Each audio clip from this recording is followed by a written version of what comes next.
12ই March বসছে নতুন সংসদের প্রথম অধিবেশন। শিগগিরই থার্ড টার্মিনাল চালুর নির্দেশ প্রধানমন্ত্রী তারেক রহমানের। আওয়ামী লীগ আমলের সহস্রাধিক মামলা প্রত্যাহারের সিদ্ধান্ত।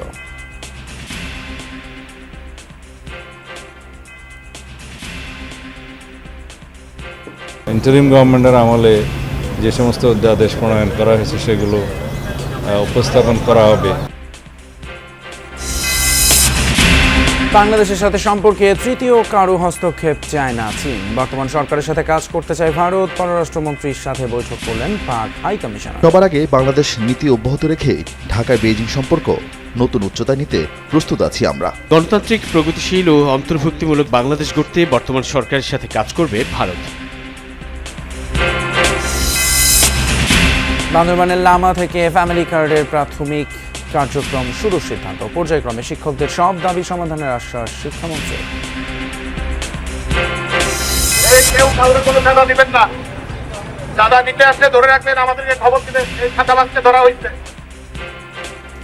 মোহাম্মদপুরে চাঁদাবাজকে ধরে মাইকিং করল পুলিশ। ভয় না পেয়ে সন্ত্রাসীদের আইনের হাতে সোপর্দ করার আহ্বান।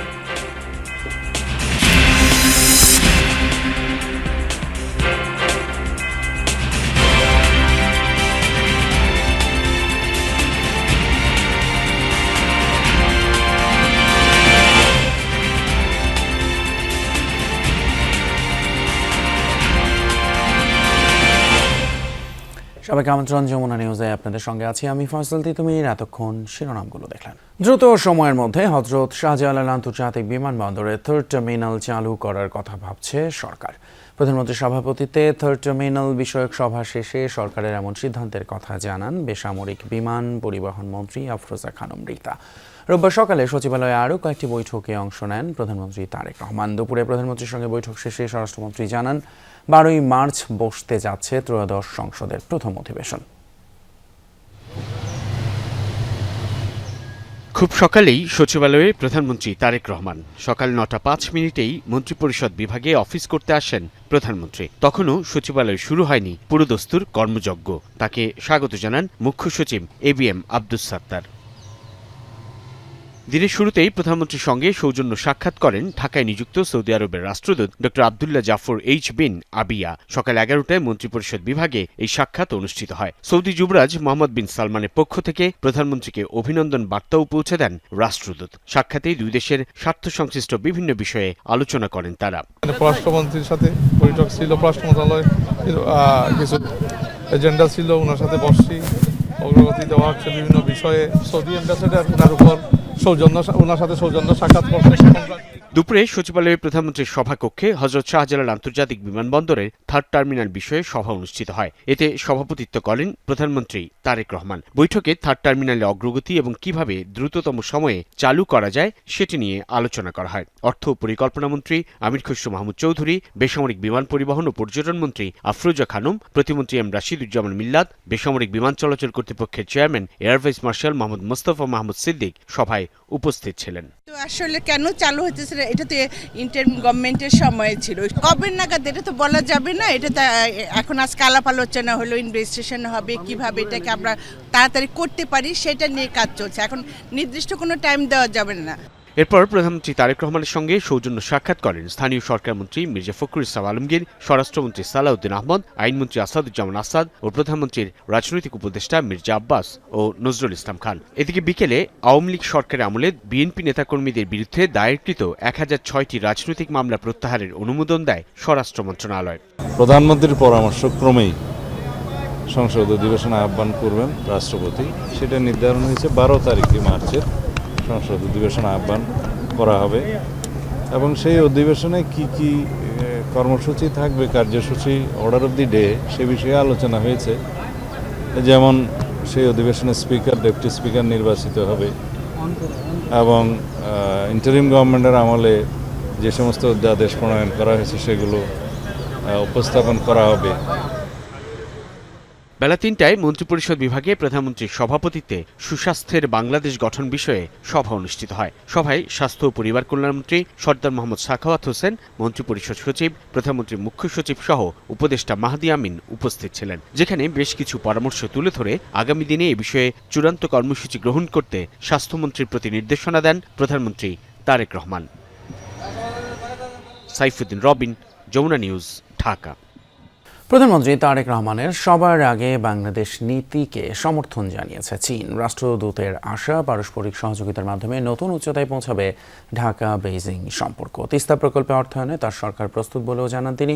আর দুদেশের জনগণের স্বার্থ রক্ষা করে সম্পর্ক এগিয়ে নেওয়ার প্রত্যয় জানিয়েছেন ভারতীয় হাইকমিশনার। প্রত্যাশা গণতান্ত্রিক, প্রগতিশীল এবং অন্তর্ভুক্তিমূলক বাংলাদেশের সাথে কাজ করার।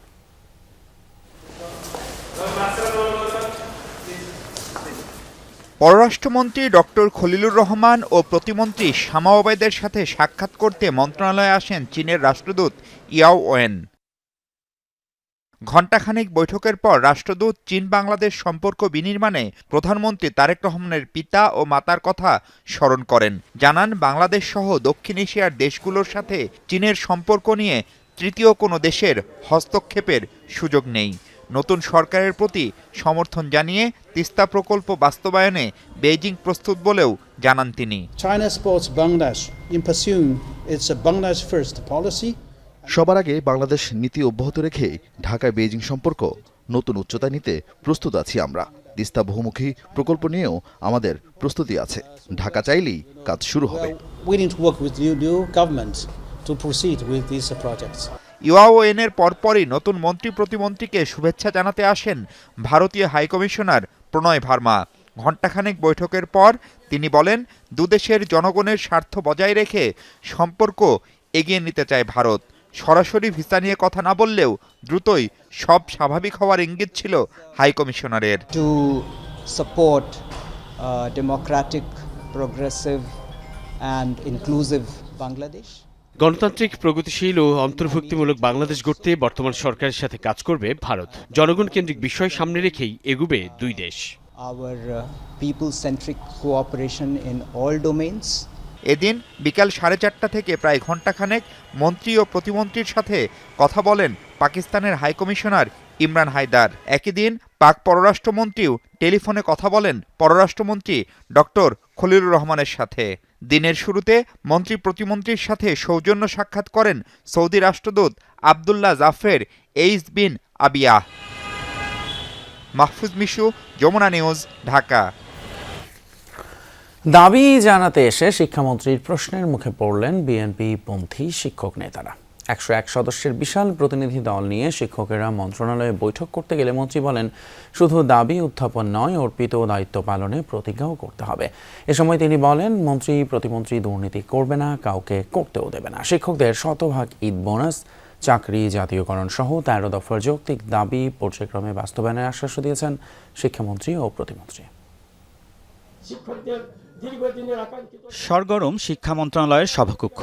101 সদস্য নিয়ে শিক্ষামন্ত্রী ও প্রতিমন্ত্রীর সাথে সচিবালয়ে বৈঠকে বিএনপিপন্থী শিক্ষকদের নেতৃত্বাধীন শিক্ষক কর্মচারী ঐক্যজোট।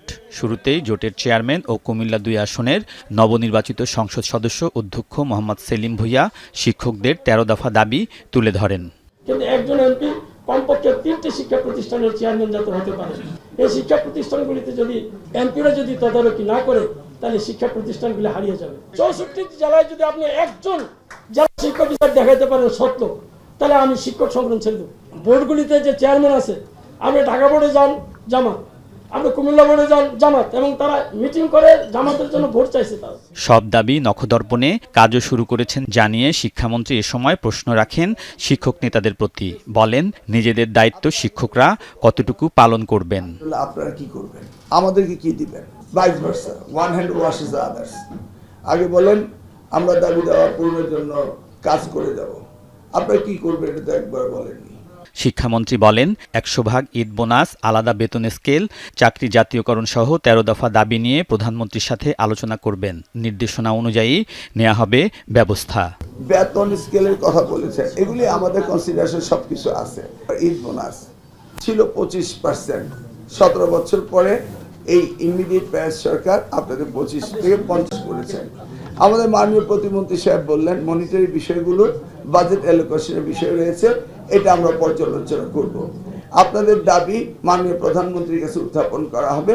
শিক্ষাক্ষেত্রে দুর্নীতি ও রাজনীতি সহ্য করা হবে না বলে সতর্ক করেন মন্ত্রী ও প্রতিমন্ত্রী। 64টি জেলায় একজনও সৎ লোক নেই, আপনার চ্যালেঞ্জ দিয়ে বলছেন, এটা একটা সিরিয়াস চ্যালেঞ্জ। আমার মাননীয় প্রতিমন্ত্রী বললেন, আর আমার রেকর্ড তো আপনারা জানেন যে আমরা দুর্নীতি করি না, করব না, করতে দেব না। ধরে ধরে স্কুল কলেজ থেকে শুরু করে প্রত্যেকটা অধিদপ্তর, প্রত্যেকটা বোর্ড, প্রত্যেকটা জায়গায় চাপরাশি পর্যন্ত পলিটিসাইজড হয়েছে। এইটা আমরা হইতে দিব না। সেটা যার নামে হোক, সেটা আওয়ামী লীগের নামে হোক, জামাত ইসলামের নামে হোক, যার নামে হোক, আমরা আর বলতে দিব না। শিক্ষা খাতের শীর্ষ এই নীতি নির্ধারকরা বলেন, সাধারণ শিক্ষা, ইংরেজি মাধ্যম ও মাদ্রাসা শিক্ষাকে এক ছাতার নিচে নিয়ে আসা হবে। সার্বিক বিষয়েই নেওয়া হচ্ছে দীর্ঘমেয়াদী পরিকল্পনা। আলমগীর স্বপন, যমুনা নিউজ, ঢাকা। প্রান্তিক জনপদ বান্দরবানের লামা উপজেলা থেকে ফ্যামিলি কার্ড কার্যক্রম শুরু হবে। ঈদের আগে এই কার্যক্রম শুরু হতে পারে বলে জানিয়েছেন মন্ত্রী প্রতিমন্ত্রীরা। সমাজ কল্যাণ মন্ত্রী ডাক্তার এজএডএম জাহিদ হোসেন বলেন, পর্যালোচনা করে পাওয়ার যোগ্য পরিবারকেই ফ্যামিলি কার্ড দেওয়া হবে। এক্ষেত্রে 3 পর্যায়ে কঠোর পর্যবেক্ষণ করা হবে যাতে কোনো অনিয়ম বা স্বজনপ্রীতি না হয়। অর্থনৈতিক চাপ, মূল্যস্ফীতি ও কর্মসংস্থানের অনিশ্চয়তার প্রেক্ষাপটে নির্বাচনী প্রচারণায় দরিদ্র ও নিম্নবিত্ত পরিবারের জন্য ফ্যামিলি কার্ড দেওয়ার প্রতিশ্রুতি দিয়েছিলেন প্রধানমন্ত্রী তারেক রহমান। দায়িত্ব গ্রহণ করে প্রথম মন্ত্রিসভায় এ নিয়ে আলোচনা করেন। বাস্তবায়নে গঠন করেন মন্ত্রিসভা কমিটি। অর্থমন্ত্রীর নেতৃত্বাধীন এই কমিটি 24 ফেব্রুয়ারির মধ্যে প্রাথমিক প্রতিবেদন দিবেন।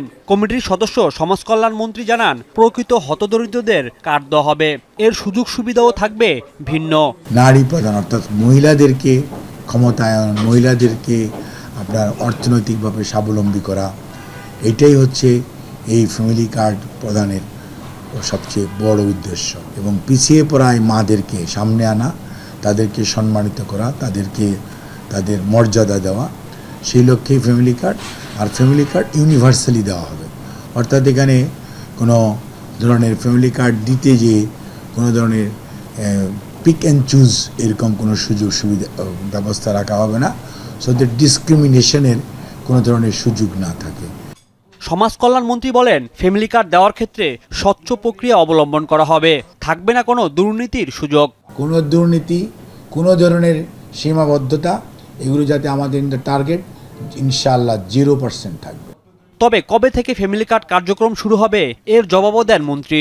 খুব শীঘ্রই দেখতে পাবেন। অন্যদিকে পার্বত্য চট্টগ্রাম বিষয়ক মন্ত্রী দীপেন দেওয়ান জানান, কোন এলাকা থেকে ফ্যামিলি কার্ডের কার্যক্রম শুরু হবে। ফ্যামিলি কার্ডের ক্ষেত্রে আমি বলতে পারি যে আমাদের একটু স্পেসিফিক, ওখানে দেখলাম যে মনে হয় বান্দরবনে লামা, তো এটা লামা দিয়ে শুরু হবে। এটা তো মনে হয় পরবর্তীকালে আমরা সেগুলো একটা লিস্ট, সব উপজেলা হবে, সব উপজেলা লামা এখন শুরু হচ্ছে। দীপেন দেওয়ান বলেন, সরকারের 180 দিনের কার্যক্রমের অন্যতম গুরুত্বপূর্ণ ফ্যামিলি কার্ড। এ সময় তিনি বলেন, আইন লঙ্ঘন করে পার্বত্য চট্টগ্রামে যেসব রিসোর্ট তৈরি করা হয়েছে তা খুঁজে বের করে ব্যবস্থা নেওয়া হবে। রাজীব আহমেদ, যমুনা নিউজ, ঢাকা। বগুড়া 6 আসনে উপনির্বাচন এবং শেরপুর 3-এর পুনর্নির্বাচন 14 এপ্রিলের আগেই অনুষ্ঠিত হবে বলে জানিয়েছেন নির্বাচন কমিশনার আব্দুর রহমান এল মাসুদ।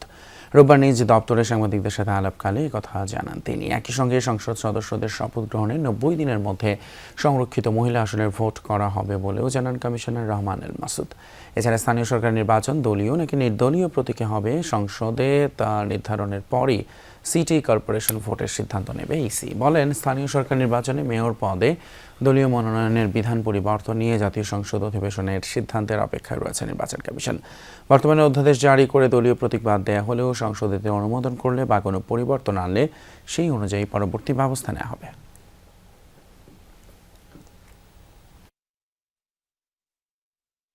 উপনির্বাচন যেগুলো বাকি রয়েছে দুটো, সেগুলো আমরা আশা করতেছি যে পহেলা বৈশাখের আগেই করার, কারণ পহেলা বৈশাখে সব সাধারণত ঝড় বৃষ্টি হয়, এর আগে করার জন্য আমরা চেষ্টা করতেছি। সংরক্ষিত মহিলা আসন তো ভোট অলরেডি শুরুই হয়ে গেছে, কারণ এটা মূলত যারা সংসদের প্রতিনিধিত্বকারী দল তাদেরই নির্বাচন। তারা যাদেরকে মনোনীত করবেন আমরা মূলত ধরে নিতে পারি ওইটাই নির্বাচন। মোহাম্মদপুরে চাঁদাবাজ আটক করে এলাকায় মাইকিং করল পুলিশ। সন্ত্রাসীদের ভয় না পেয়ে আইনের কাছে সোপর্দ করার আহ্বান জানান পুলিশ সদস্যরা। এদিকে আটক সন্ত্রাসীর সাথে নিজের ভাইরাল হওয়া ছবির বিষয়ে বক্তব্য দিয়েছেন নবনির্বাচিত এমপি ববি হাজ্জাজ। কেউ কোনো চাঁদা দিবেন না, কেউ কাউরে কোনো চাঁদা দিবেন না। এই যে চাঁদাবাজ ধরা হয়েছে, কাউরে কোনো চাঁদা দিবেন না। চাঁদা নিতে আসলে ধরে রাখবেন, আমাদেরকে খবর দিবেন এই চাঁদাবাজকে ধরা হয়েছে। এভাবেই সন্ত্রাসীকে আটক করে মাইকিং করে সন্ত্রাসীদের ভয় না পেয়ে আইনের কাছে সোপর্দ করার আহ্বান জানালো পুলিশ। এই ছবি রাজধানীর মোহাম্মদপুরের। এখানকার বসিলা, আদাবর ও বেড়িবাঁধ এলাকায় বেপরোয়া ছিনতাইকারী, চাঁদাবাজ, সন্ত্রাসী কিশোর গ্যাংয়ের খবর আসছিল বেশ কদিন ধরে। এতে অতিষ্ঠ হয়ে শনিবার রাতে আদাবর থানা ঘেরাও করে ব্যবসায়ী সহ এলাকাবাসীরা। ভিডিও দেখছেন না সব নিউজ চ্যানেলে? আজকে দেখছি ধরা পড়ছে, এই চাঁদাবাজ ধরা হয়েছে। এই চাঁদাবাজ এর প্রেক্ষিতে রাতেই আটক করা হয় কালা রাসেল নামের এক কিশোর গ্যাং লিডারকে। পরে তার দেয়া তথ্যের ভিত্তিতে রবিবার বিভিন্ন জায়গায় অভিযান চালায় পুলিশ। আটক করা হয় 5 চাঁদাবাজকে। আমরা একটা মামলা রুজু করি।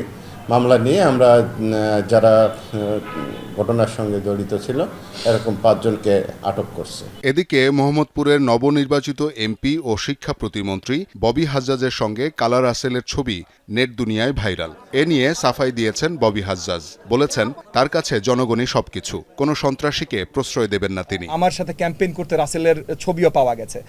আমার সাথে ক্যাম্পেইন হাজার হাজার মানুষ করেছে।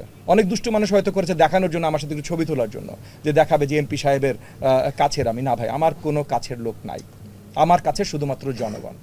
এবং আমি রাতে ইমিডিয়েট ওসি সাহেবকে এবং ডিসি সাহেবকে জানিয়ে দিয়েছি যে যত তাড়াতাড়ি সম্ভব অ্যারেস্ট করেন। আটককৃতদের আদালতে প্রেরণ করা হয়েছে। পাশাপাশি আসন্ন ঈদকে ঘিরে মোহাম্মদপুর ও পার্শ্ববর্তী এলাকায় নজরদারি বাড়িয়েছে পুলিশ। শওকত মঞ্জুর শান্ত, যমুনা নিউজ, ঢাকা। জুলাই আন্দোলনে যাত্রাবাড়িতে পুলিশের ছেলে ইমাম হাসান তাইম হত্যা মামলায় সাক্ষ্য গ্রহণ 29শে মার্চ। রোববার তাইম হত্যায় 3টি অভিযোগ গঠন করে বিচার শুরু করেন ট্রাইব্যুনাল 2। এতে আসামি হিসেবে আছেন ডিএমপি সাবেক হাবিবুর রহমান, যাত্রাবাড়ি থানার সাবেক ওসি আবুল হাসান সহ 11 জন। গ্রেপ্তার 3 আসামিকে হাজির করা হয় আদালতে। 9 আসামির অনুপস্থিতিতে আগামী 29 মার্চ থেকে শুরু হবে সাক্ষ্য গ্রহণ। এদিকে ট্রাইব্যুনাল 1-এ জুলাই আন্দোলনে সারা দেশে কারফিউজারি 286টি মামলায় 4.5 লাখ ছাত্র জনতা হয়রানি সহ কয়েকটি অভিযোগে সালমান এফ রহমান এবং আনিসুল হকের বিরুদ্ধে সাক্ষ্য গ্রহণ শুরু হয়। প্রথম দিন এতে সাক্ষ্য দেন 2 জন।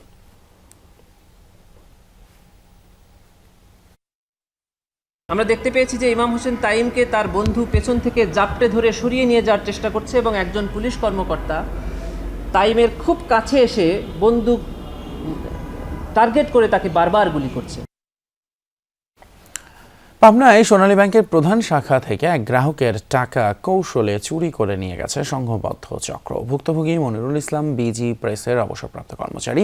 তার বাড়ি কাশীনাথপুরের হরিদাপুর এলাকায়। তিনি জানান, রোববার দুপুরে পেনশনের 3 লাখ টাকা তুলে ব্যাংক থেকে বের হচ্ছিলেন। এ সময় 4 জন ব্যক্তি মনিরুল ইসলামকে তার জামায় লেগে থাকা ময়লা ধুয়ে আসার কথা বলে।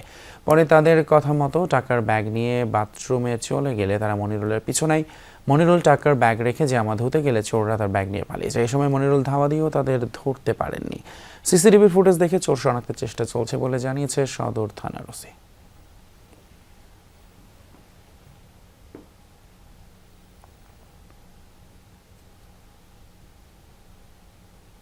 7.1 মাত্রার শক্তিশালী ভূমিকম্পে কেঁপে উঠল মালয়েশিয়া, ইন্দোনেশিয়া সহ উপকূলীয় এলাকা। যুক্তরাষ্ট্রের ভূতাত্ত্বিক জরিপ সংস্থা USGS জানিয়েছে, ভূমিকম্পটির উৎপত্তিস্থল ছিল মালয়েশিয়ার উপকূলীয় সাবাহ রাজ্যের রাজধানী কোটা কিনাবালু থেকে প্রায় 100 কিলোমিটার উত্তর পূর্বে। ভূপৃষ্ঠ থেকে গভীরতা ছিল 619.8 কিলোমিটার। সোমবার স্থানীয় সময় রাত 12টা 57 মিনিট নাগাদ এই প্রবল কম্পন অনুভূত হয়, তবে ক্ষয়ক্ষতির পরিমাণ জানা যায়নি।